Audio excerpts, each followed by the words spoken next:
Сайн байцгаана уу хүмүүст үзэгчтэй. Танин мэдгүй хэлээр өрөөтэй Занга ТV-ийн цоошин дугаар үзэж та бүхэнд хүрэхэд бэлэн боллоо. За энэ удаагийн дугаараараа бидэнтэй хамт Монголын түүхийг бидэн дээр чөхөр судлаач билгүүн судлаач Тод миний би энд сууж байна. За танд ямар ч байсан өглөөний мэндийг өөд нь хүргэе. За чамд ч гэсэн бас өглөөний мэнд хүргэе. За өмнөх дугаар дээр монголчууд өмнөд төвдийн бослогыг дарж за ингээд ер нь бол өмнөд сун улсыг холбоотнуудаас ер нь эргэн тойрон дуу улсуудаас салгах тэд нарт туслуулахгүй байх арга чаргыг бол эрэ хайж явсан. Одоо чи аян данд явчлаа шүү дээ. Аян данд тий. Энэс их сонирхолтой нэг асуулт гарч ирээд байна. Би бүр энийг нэрээ бас ялчвал асуустай асуулт байж болоод байна. Юу ихээр монголчууд аян данд явахдаа тэр цэргийн бүтэц зохион байгуулалт нь ямар байсан юм бэ? Тэр байлдах цэргийн тустай байсан юм уу? Ангөрөө хийдэг цэргийн тустай байсан юм уу? Хоол хийдэг цэргийн тустай байсан юм уу? Нэгт. Тэгээ дээрэс нь за ер нь энэ юм байна. За тий. За мэдээж яг цэргүүд явна. Арын албан араас нь явж байгаа шүү дээ. За инженер техникийн анги гэж бас байгаа. Одоогоор ярих юм бол тухайн үедээ одоо туслагч анги гэж байгаа. Ойнсон зэвсэг юу байдгийг шиддэг, шидэгч зэвсэгч гэдэг юм уу, ширвэгч бүгднгийн одоо ингээд аваа явдаг. Эвдрэл гэмтэл гарвал засдаг. Одоо нэгснээр том отряд явж ийн гэсэн үг байхгүй. За тэгээд дараад нь яах вэ? Хоол хүнсийг нь базаагаад араас нь аваа явж идэг. Одоо тогооч нар гэх юм уу да. За ямар ч гэсэн галтгооны анги гэж хэлхэн ч хайшин зүгээр хоол хүнсийг нь бас араас нь хөргөж өгч идэг. За тэгэхэр чин зэрэг их том маш том одоо нэг тийм нүүдлийн одоо дайны анги явж ийн гэсэн үг байхгүй. Эдгээр тэгээд одоо хоолоо авч явахдаа одоо аваад явах бах тий. Одоо аваад явах. Идчихээ малаар л авах байлгүй дээ тий. За яг хөө тэргээр хонь малаа туун очиод бас тэндээсээ хоол ундаж. Тэндээ очиод бас ингээд яана. Одоо хоньо төхөөрөн ч гэдэм үү. За тийм юм болно. Нутгийн иргэдээс бас хоол хүнсний юмыг одоо өөрийнхөө мэдлэлтэд оруулсан байгаа. Газар нутгаас бас хоол хүнсний юм татна. Гэхдээ татахта гурил будаа их л татж байгаа да. Давс цайгаал татж байгаа. Тэднүүсийн тэр ногооны хоол бол бас яг өөрсөнд нь зөгтөг, эс зөгтөг нь сайн мэддэхгүй. Гэхдээ ногоо тодорхой хэмжээний ногоо л авах л байх. За энийг махт үзэгчд яг мэдхийг хүсэж байгаа. Энэ борц ааруул тэр үед бас тэг дайны үед найдвартай хоол байж чадах уу? Найдвартай хоол. Хэр найдвартай манай байсан бол Монголын тал нутаг бол борцыг хамгийн тохиромжтой уур амьсгалтай газар. Монголын тал нутагта борцоо хийгээд ааруул ээзгий гэдэг юм уу те энийг аваад явж байгаа юм. Харин Монголоос өөр нутагт тэр мах борцлогдохгүй шүү дээ. Уур амьсгал салхих нь ерөөсөө тэгж хатааж өгөхгүй. Муудулчдаг. Тийм болохоор яадгүй. Халуун ногоогоор хучдаг тий хучдаг. Хоолоо хүнсэл муудахгүй л гэж тэгж байгаа юм. Та халуун ногоогоор хучдаг. За хоёрдугаар тал нь болохоор зэрэг маш их бөхчм халуун байгаа. Тэгэхээр гаднах халуун, доторх халуун хоёроо тэнцүүлж явах ёстой. Тэгэхгүй бол гидсэн илж ирдэг байхгүй. Тэр нутгийнхэн тийм. Яагаад энэ өмнө зүгийнхэн халуун ногоо заавал идээд идэх шалтгаан л тэр. Дараагийн асуудал байгаа. Шүлтөө хоол гэсэн ойлголт байхгүй шүү. Тэр бөхчм халуунд ямар шүлөө уух гэдэг юм бэ? Тийм болохоор өмнө зүгийнхний ойлголтод бол яг хөө бүр урагшаага ингэж явах юм бол шүлтөө хоол гэж явахгүй. Дандаа л каритай зүгээр нэг хуурга маягийн хоол идэл явж идэг. Цагаагаар л тийм юм чинь.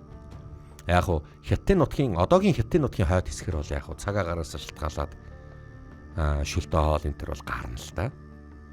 Зүгээр л газар зүүн онцлог байдлаас л шалтгаалж байгаа юм. За дараагийн бас нэг сонирхолтой юм хэлье. 20 дугаар зууны 60-аад он хүртэл илүү дээ, 50-аад он хүртэл илүү дээ. За хагас хүртэл ч гэдэм юм. Хүн төрлөختөн хөргөч гэдэг юмыг нээгээгүй байхгүй. Хөргөчл байхгүй байсан болохоор л махыг хатаах, зундаа муудахгүй тулд тал нутгийн ард түмэн бол махаа хатааж борцолдог байсан. Энэ бусад ард түмэн дээр цаг ураас шалтгаалan халуун ногоогоор хучдаг. Гэтэл Зүүн Европын дунаа мөрний эргээр нутгалж байгаа тариач ард түмэн чинь гардаг байсан.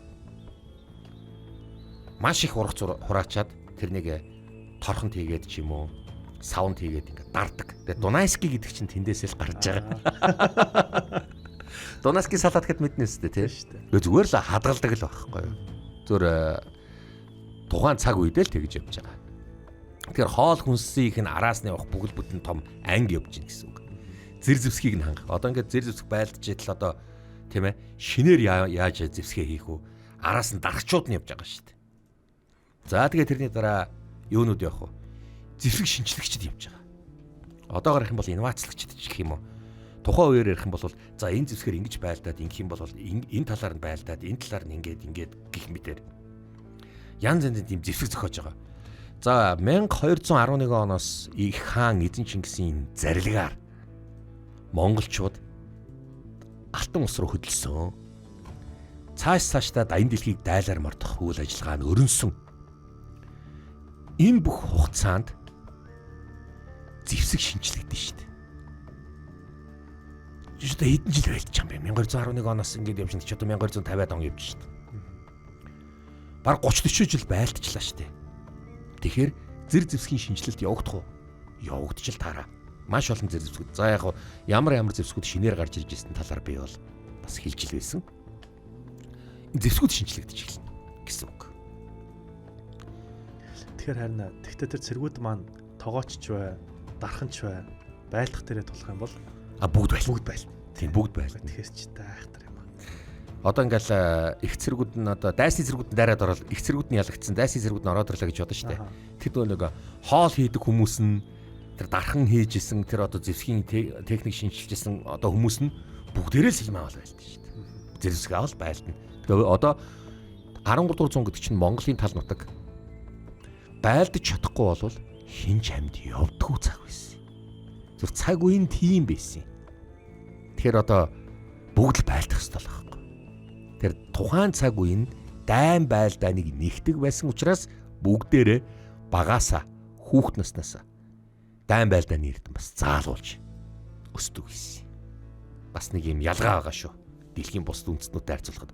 Бусад нь бол яг хуу байлдахын үед бол байлднаа, цэрэг гарганаа. Үнэн. Гэхдээ тариа тарьдаг хүн хэрэгтэй шүү дээ. Торго нэгдэг хүн хэрэгтэй. Будаа ургуулдаг хүн хэрэгтэй.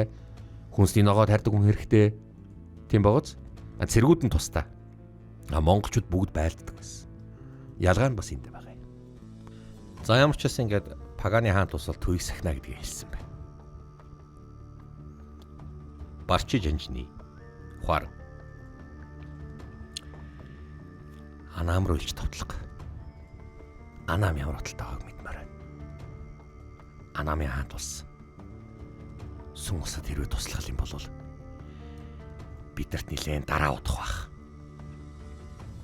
Анаамын хаан тус одоогийн Вьетнам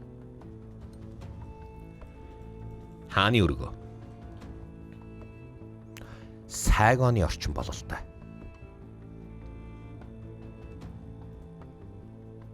Умар зүгээс Монголын илчилсэн орвол мөн хааны зарилгаар сүн улсыг бид нар төвшөтгөн засч байгаа билээ. Тийм учраас сүн улсад та туслахгүй байх ёстой байна. Яагаад гэвэл та бидний дайсан биш. Танаа улс бидэнтэй зөрчилдөөнгүй. Хэрвээ та цэргэлэн хурж ирээд манай Монголын цэргүүдэд туславал их хаан мөнх талархаж хүлээж авна.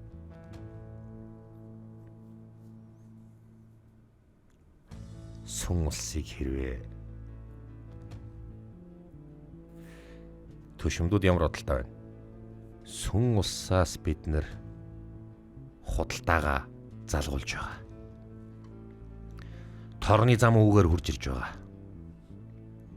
Тийм учраас сүн ус байхгүй болох юм бол бид нар яах болж таарчна. Умар зүгийн торгоны замыг монголчууд хинж байгаа гэвэцтэй. Тийм ээ. Умар зүгийн байдалтай хിവэрэ байх болов. Яах вэ? Илчээс нас. Торгоны замыг яах юм бэ? Худалдаа арилжааг нь юу болох юм бэ? Сүн улсын худалдаа тэгээ зогсон шүү дээ. Их хаан худалдаачдыг үргэлж хөхүүлэн дэмждэг билээ. Тиймээс торны зам аюулгүй байх болно. Юу? Торны зам аюулгүй гэж хэлж байна. Хуучин хэвээр нь байлгах гэж хэлж байлаа. За яах. Ойлголоо. Элчийг нь ундалж амраад буцаа. Хаан та таны хариулт. Энэ дан бид нар орохгүй. Манай хаан Анами хаан тус Монгол сүм улсын хоёрын зөрчилдөөнд хутгалдахгүй гэж хэлж байна. Ойлголоо. Барчи эзэнтэй. Анамчууд оролцохгүй гэж хэлж байна. За. Тэгвэл бүх цэрэгээ аваад дайлын руу өдлөө. Дайлын руу өдөлж уран хадаад туслах хэрэгтэй байна. Явцгаая. Ойлголоо. За инхүү нөгөө жанждуудыг яг хэд газар ингээд их сүм устаа хэлж байгаа усд руу илчээ болсон. Хариуг юм хэлж авлаа. Монголын тал нутаг хар хорин хот мөнх хааны өргөө. Сүм улс бидэнтэй мөр зэрэгцэн оршихгүй гэж илч явуулсан байна. Сүм улсын хаан Лизон нас өндөр гарсан байна. Тэгтээ сүм улс хүчрхэг хувлаа урайхада барчи тогооноор үнийг хэр гүйцэтгэх бол хаантан минь тэд нар чадан яданд гүйцэтгэх болно. Тийм үү? Тангадын газрыг захирч байгаа цагаан ноёныг цэрэгээ аваад хувлаа руу яв гэж хэл. За. Баян жанчныг цэрэгээ аваад хувлаа руу яв гэж хэл.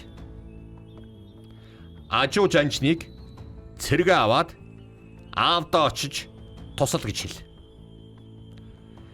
Архики жанчныг авч яв. Цэрэгээ авч яваад бас тэднэртэй нийл гэж хэл. Тэгэд Алтан улсын жанжин Жан Хофаныг нэмэлт хүч болгож бас араас нь явуул. Одоо надад хангалттай баруун зүгт явсан хүлээгүүгээс ямар сураг байна? Хүлээгүүгийн айран бараг 450 мянга гаруй болсон байна. Маш их болсон.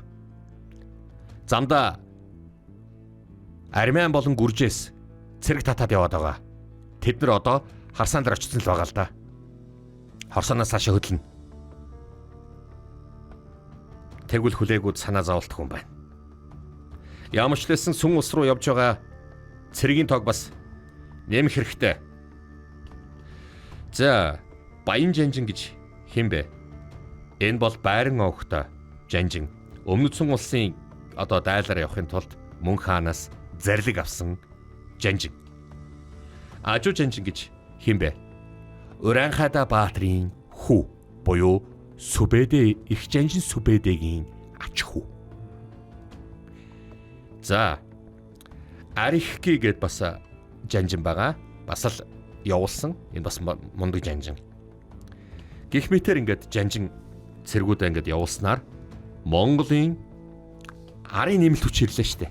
Одоо нөгөө хувлагийн байгаа тэр дөрвөн жанжин дээр чинь 150 мянга гаруй хүн дээр чинь цэргүүд ингэж явуулсан болохоор ер нь бол шолоохон хэлэхэд Монголын цэргийн тоо бараг 300-400 шахсан. Тэд нар ч маш их цэрэг авч явна.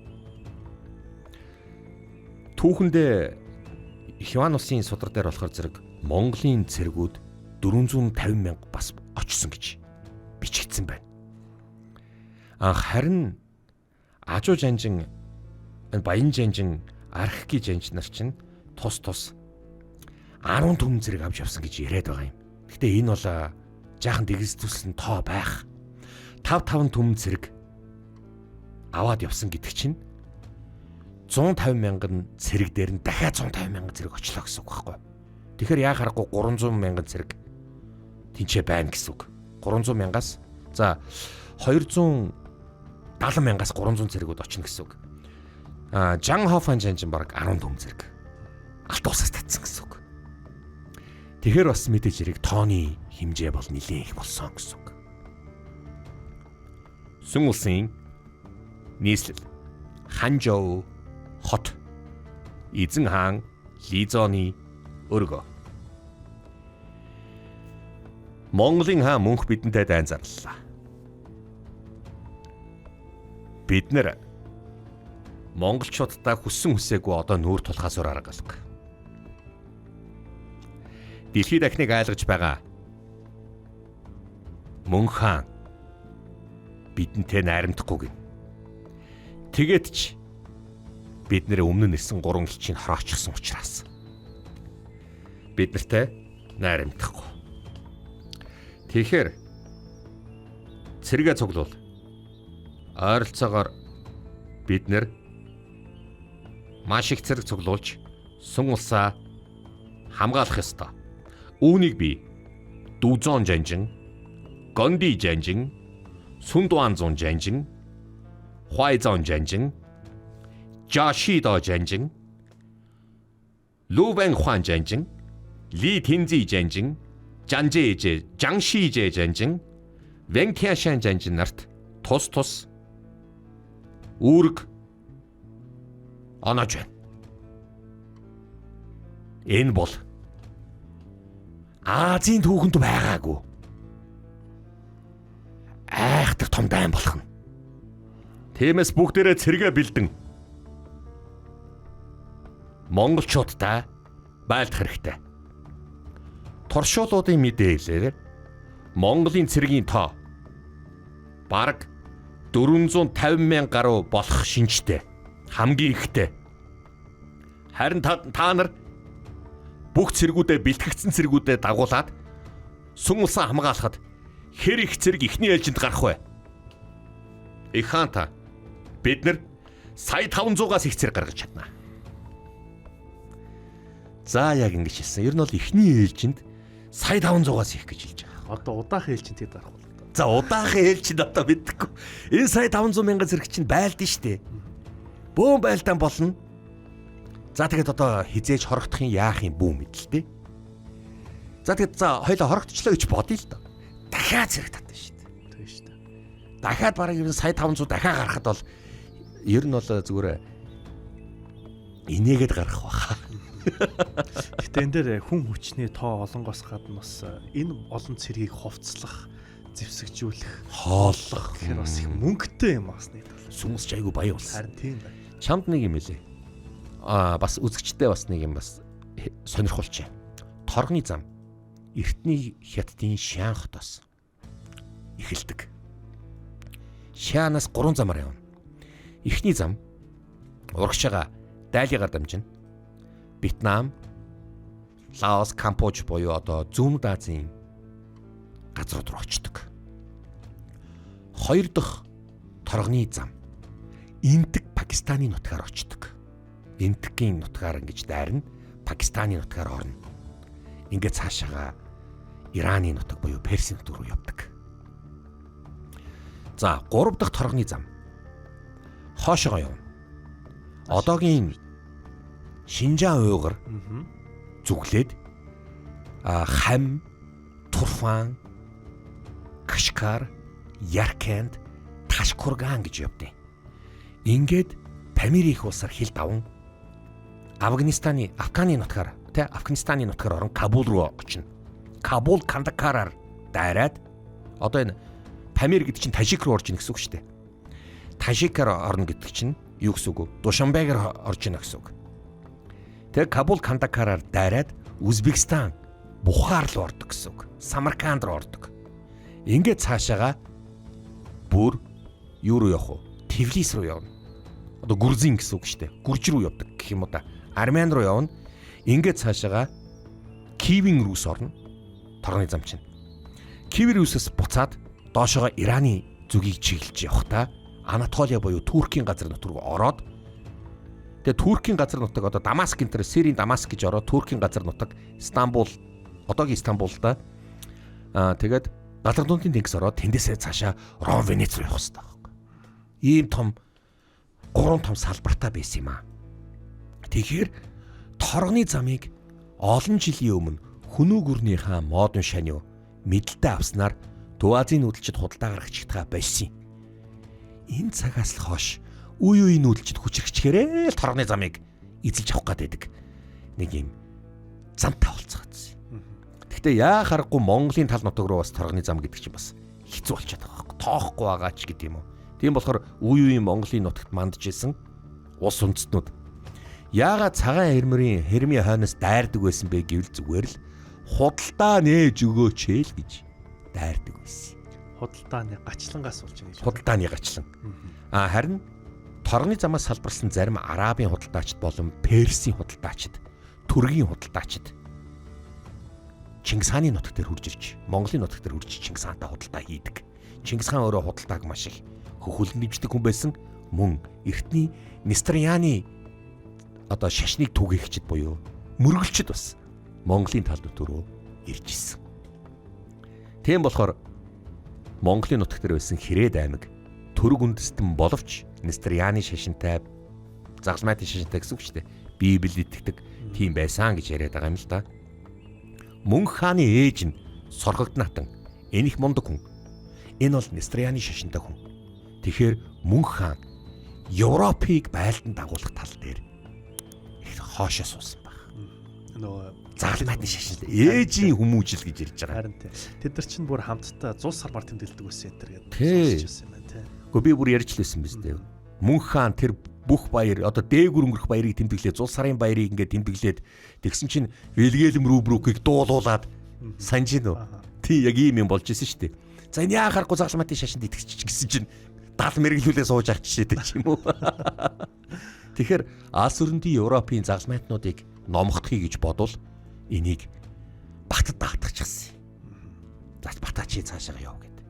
Харин өөрөө бас Загалмайтын шашинтай их нөлөөнд орсон хүн байгаа шүү дээ. Тийм учраас Европ руу яваагүй. Харин Исламын орнууд руу дайрахаас аргагүй болсон. Харин өмнө зүгийн газар нутгийг дүү хувлаатай даатгаж явуулсан байна. За ингээд араас нь нэмэлт цэрэг явуулсан. За ер нь яста максимум 450 мянган хүрсэн байх. Монголын цэргүүд бол өмнө зүг рүү явж байгаа цэрэг нь Хүлээгүүгийн баруун тишээ явж байгаа аян дайны цэргүүд бас 450 мянга хүрсэн. Тухайн үеийн тоогоор бол монголчууд их зэрэг гаргасан л гэсэн үг. Харин сүн ус өөдөөс нь сая 500 гаргалаа гэсэн үг. За яг иймэрхүү юм болсон. Яас их цэргүүдтэй яасан цөөхүүлнэ байлдах гэж байна гэж ярьж болно. Тийм ээ. Гэхдээ яаж байлдах нь одоо түүхэнд бичигдэх бол. За ингээд яасан ур зүг рүү явуулсан байна. Сүн усын хойд талаар бид нар одоо хүчээ бөөгнүүлэх ёстой. Хувлаа яач вэ? Сичуан. Хувлагийн хаанхүү хувлагийн өргөө. Одоо өргөөч гэх юм уу асар. Цаадуул чин ямар мэдээ авчирв? Дайлын услах ганцаараа илчиг хэлсэн байна.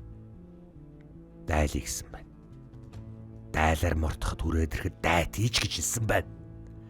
Харин Анамын хаан тус болон Паганыхан энэ толтонд оролцохгүй гэж хэлсэн.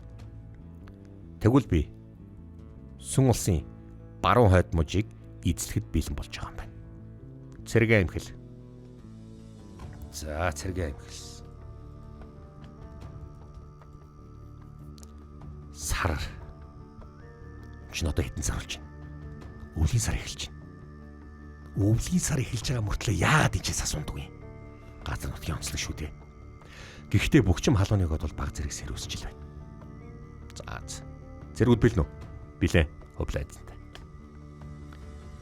Зэргүүд тал нутгийн их дайч та.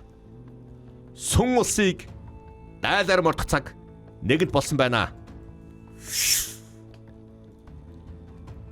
Хөх Монголын төлөө 1253 оны өвлийн сар Хувлаа хаан Сичуан руу алтлаа. Дали улс. Ажо Жанжин. Заавч Хувлаа агаас ямар мэдээ байна? Хувлаа эзэнтэн өөрөө шулуухан хэлгээд эзэнтэн минь Сичуан руу алдсан байлаа. Одоогийн Сичуан мужид руу алдчих гэсэн үг. За. Тэгвэл одоо Дали руу бид нар орох хэрэгтэй болж таарж байна да. Цэргүүд бэлэн үү? Билээ урайхаад ижинжа. Талнуудын бүрт чонуудаа. Би Дали устаа эв найрамдалтай. Мөр зэрэгцэн оршиж. Сүн улсын эсрэг хамтраач гэж гуйсан билээ.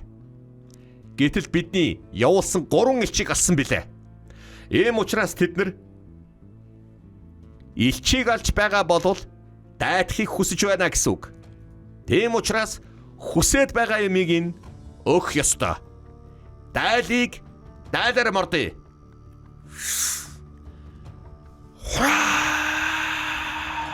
За энэ хүрэн хадаж Жанжин Дайли руу дайрлаа. Бөөм дайн болол ороод Дайличуудад чадлаараа зүтгсэн. За ингээд энэ одоо Дайлигийн Мин хот болон Нан одоо хотуудыг шууд эзлээд авсан. За ингээд өвлийн дунд сар эхлэхээс өмнө Дайличуудыг бүрмөсөн урагшаага Анами хил рүү урайхата шахаад ороод ирсэн байна. Монголчуудын давтахад эндүү ширүүн байна. Бид нар дийлэхгүй байна. Сүн ус руу илж явуулсан уу? Явуулсан. Сүн усгээ туслана гинөө. Сүн усын цэрэг наашаа гарсан.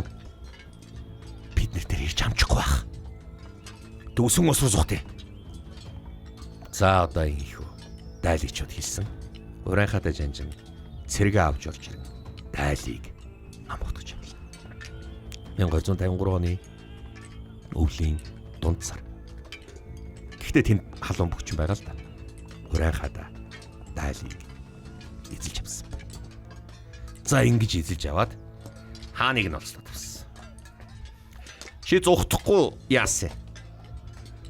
Баригдахгүй байх чинь яагаад? Чи яагаад манай элчийг алдаг вүлээ?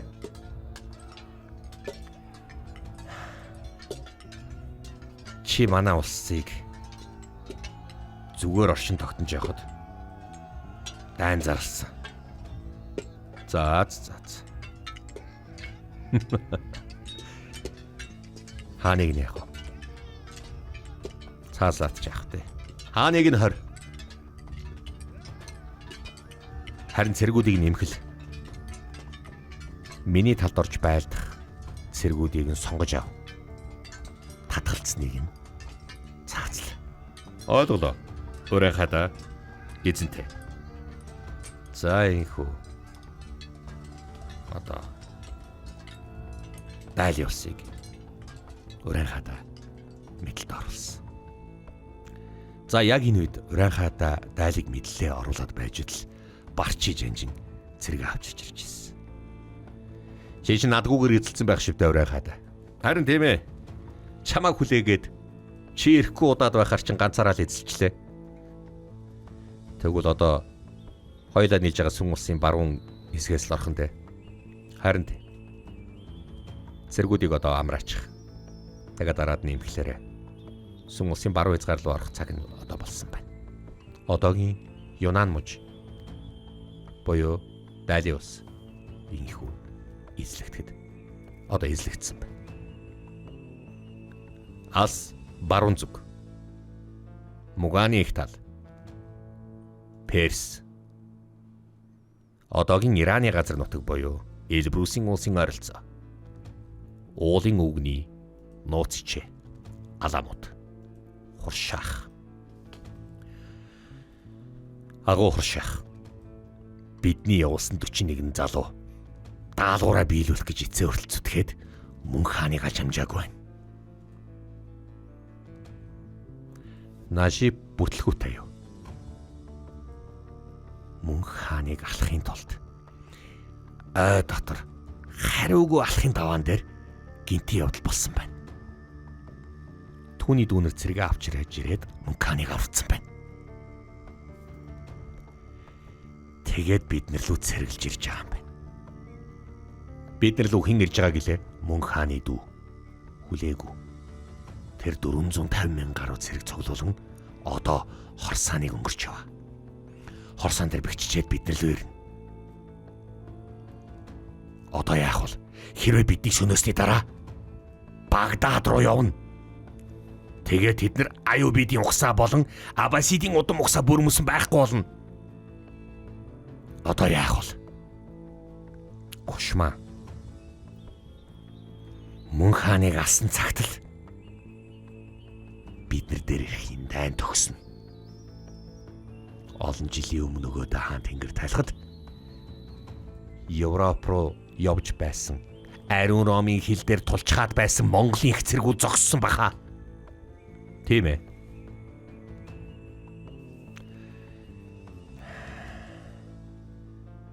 Агуу Хоршаах, та ямар бодолтой байна? Ясирийг дуудаад. Ойлголоо. Ясир. Агуу Хоршаах дуудаж байна. Хоршаах, та дуудуулав. Чиний төрсөн дүү. Нажиб. Агуу Аллах Тэнгэрийн тушаалыг биелүүлэх гэж явж байгаад амирсцсан. Та намайг дүүтэй минь явуулахгүй яав да. Дүүг чинь би буцаад амьд ирнэ гэж бодсон юм аа. Мөнханы толгойг бариад ирнэ гэж бодсон юм. Гэтэл арай л амжсангүй. Мөнханыг хорооход нэг хуруу байтугай нэг үйл дутуу байсан байлээ. Одоо Мөнханы төрсөн дүү хүлээгүй цэрэг аваад ирж байгаа. Тэр Хорсаанд бэхлэгдсэн байгаа.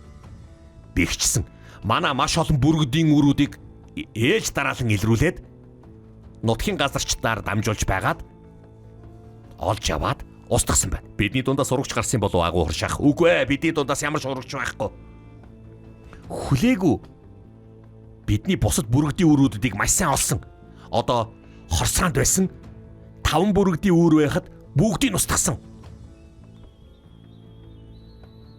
Мөн Каспийн тэнгис эргээр байсан Армян гүржийн нутагтар байсан бидний бусад бүргэдийн үүрүүдийг устгасан. Тэд нар 6-г устгасан. Нийт 11 бүргэдийн үүр устгасан. Одоо бидний сүлжээ, биднүүсийн дараагийн байрлал Хорсаан болон Каспийн тэнгисийн эргэн тойрны нутаг дээр байхгүй боллоо гэсэн үг.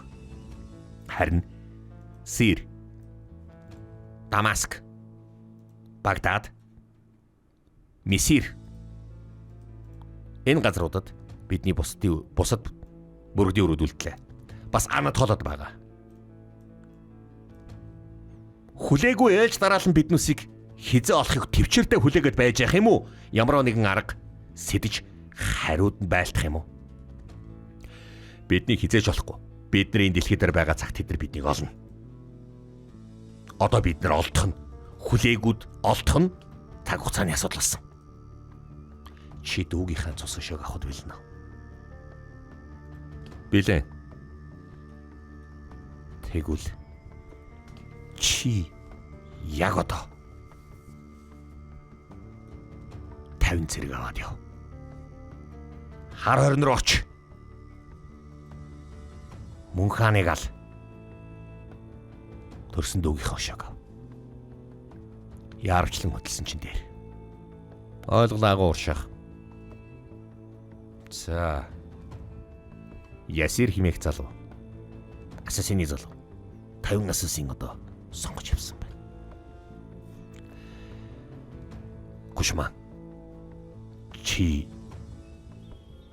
Хоршаахыг сайн хамгаалж байгаарай. Би дүүгийнхээ өшөөг аваад Мөнханы толгойг бариад хүрээд ирье. Тэгвэл одоо даруй хөдлөөсээр харин Каспи тэнгисээр очиод бид нар хуурай газраар явж чадахгүй юм байлаа шүү. Үүнийг бодолцсон нэз. Ойлголоо. Даачта Агуу Хоршаахын тушаалыг биелүүлээ. Явцгаая. За ингэ 51 залуу гарсан байна. Одоо эдгээр чинь нэг Мөнханыг өрсөжлөх гэдэг байна. Хүлээгүй бол одоо тэр нот дээр нэрж байна. Хэрэв мөн хааныг алчих юм бол дахиад цэргээ аваад буцна гэж. Найдаад байна. Найдаж байна гэсэн үг. Тэгэхээр энд чи одоо хобила жанжин за нөгөө 3 жанжинтайгаа хамт сүн улсад өмнө рүү яваад зүгтнийг дайж байна. Хүлээгөө баруун зүгтнийг дайж байна. Уул нь Европод нэг дай хийх ёстой байсан боловч Батхан тэнгэр талцсан. Яасан хэцүү юм бэ? Уул нь Батхан байсан бол гэж ярьж байгаа юм. Тэгэхээр яалтчгүй нөгөө 408 зогс руу тэлнэ гэдгийг бол стал хийж байгаа юм байна. Ааха, энэ бол агуу том дай. Багдад. Аюбидийнхний удам мөкс.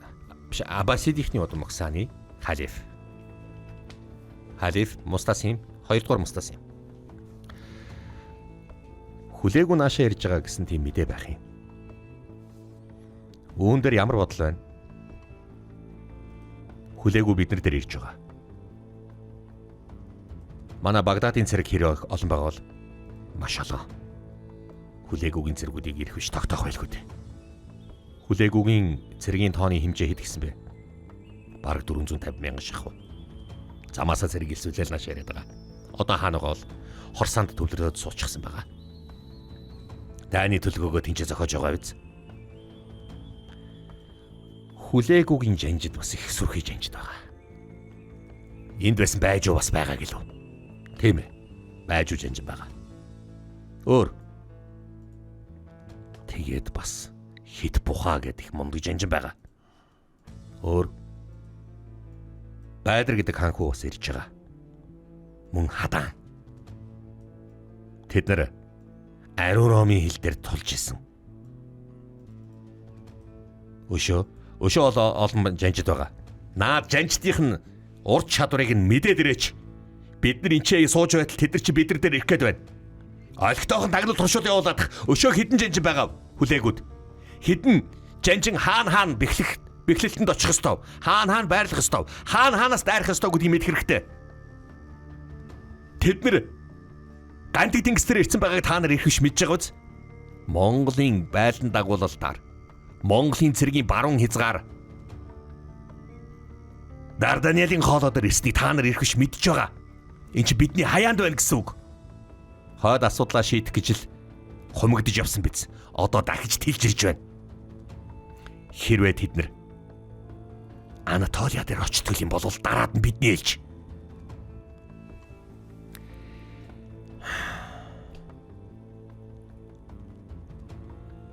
Инги. Мянган илжиг дээр илжиг тус бүр дээр 2 том авдар алт тэгнэ. Ойлголоо.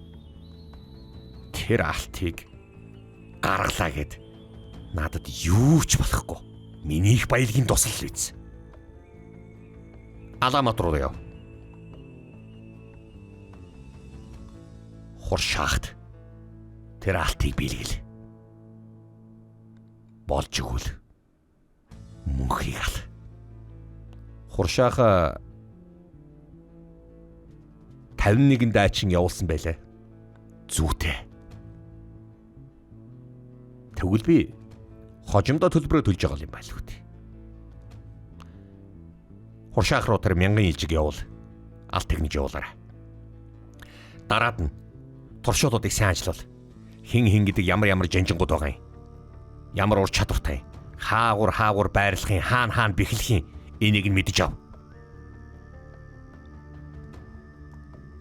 Аз төдийгүй.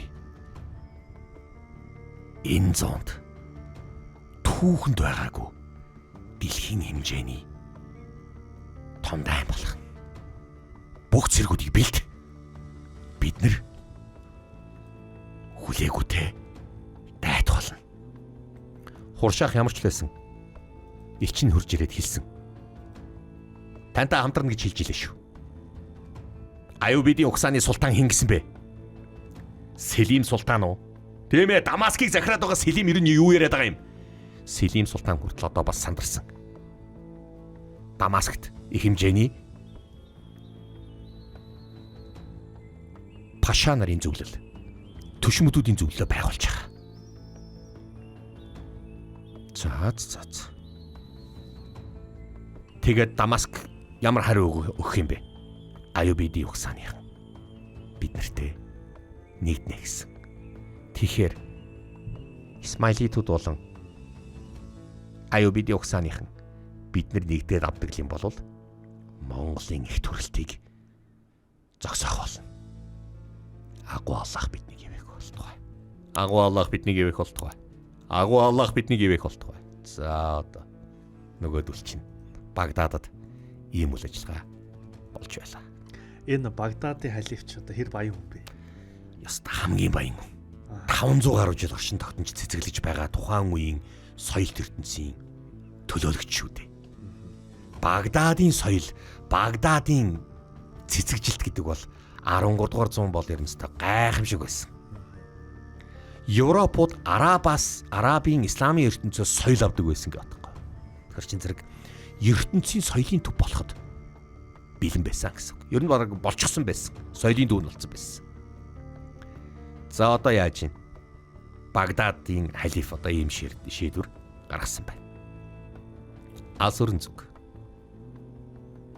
Ижил мөрөн Сартаканы өргөө. Хүлээгүй ах чинь баруун зүг рүү байлдаж байгаа. Сартак эзэнтэй. Мөн хаан өмнө зүг рүү явж байгаа. Бид ер нь Атлантын талаа заавал явах ёстой үсттэй. Сартак эзэнтэй. Тэгнэ. Тэгтээ надад өөр ингэсэн өөрийнхөө эцгийн захирж байгаа газар нутаг дээр хөгжүүлж цэцгэжүүлэх цаг хугацаа хэрэгтэй байна. За ойлголоо. Берх ах чинь таныг хизээ баруун зүргүүд айлах бол гэж л асуугаад байлаа шүү. Авга ахт очиж хэлээрээ.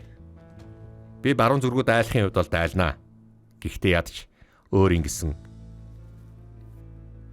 улс орноо эмхэлчих хэрэгтэй байна. Ойлголоо. Каспийн тэнгисийн баруун эрэг. Каспийн тэнгисийн өмнөд хүлээгүүгийн зэргүүд байгаа. Одоо яах вэ? Бид нар Каспийн тэнгисийг гаталж чадахгүй шүү дээ. Ясэр эзэнтэй. Бид нар одоо яах юм бэ? Нутгийн загасчлыг дуудах. Та дуудсан уу? Тийм ээ. Бидний далаа тэнгисийг гаргаад өгөөч. Ийм хар шөнүүдээ. Гүй бид нар мөргөлчд байгаамаа. Агуу Аллахын сургаалыг дайнд дэлхийд түгээж байгаа. Хар орим очих санаатай байна. Хар орим хотод мөн хаад очиж бараалхаж мөн хааны их мишэтүүдийг хөгжүүлэн цэцэглүүлж байгаад бид нар туслах ёстой. Хизээнээсээ мөргөлчдийг ингэж Монголын эзэн хаан татгалздаг болсон юм бэ. Тэгэхдээ эндүү шүн байна л да. Та бодоод үзэлтэй. Би танд нэг юм хэлье. Далаа тогтмол биш үү? Та ердөөл 2 хөлөг онгоц гаргачих. Танд 1000 динар өгье. За алтан цаас. Та нар хэдүүлээ юм бэ? 51 үл байгаа. За. Тэгвэл өнөө шөндөө. Бид нар далаа гатлана. 2 онгоцонд хангалттай юу? Хангалттай. Бид нар 2 онгоцонд орно. За. Тэгэхдээ бид нар морьдоо аваад орно шүү дээ. За. Зэзэсгэ нуусан уу? Нуусан. Бүгд морьд бэлнэ үү? Бэлэн. Онгоцтой сууцгаа. За ийхүү. Каспийн тэнгисийн гатлгаар 51 аларчин асасын. Ийхүү. Явлаа. Энэ бас айхтар юм аа. Би бүрийн гайхадах ингээд их олон жил ингээд байлдаад байгаа мөртөө асасинуудын тоон ерөөсөө дуусахгүй. Эсвэл ирэх шүү. Хаста чанга юм аа. Хөөлдөрлөл байгаа шүү. Хаста хатуу айхтар юм байна. Зүг. Гэхдээ бас энэ Багдадын халифын 1000 илжигэнд 2 авдар тэгнэж явуулна гэдэг бол бас л төсөөлөгдөхгүй шүү. Амар их алт өгч байгаа. Айхтар их алт тийм байна. За ингээд ямар ч байсан бид нарт бас Монголын түүхийг ингэж сайхан ярьж өгч байгаа судлаач бэлгүүндээ маш их баярлалаа. Үзэгч та бүхэн бидний үйл ажиллагааг дэмжиж лайк, subscribe дарахаа битээ мартаарай. Энэ удаагийн дугаарыг энэ хүрээд төр завсарлаад дараагийн дугаараар эргүү уулзлаа. Баяртай.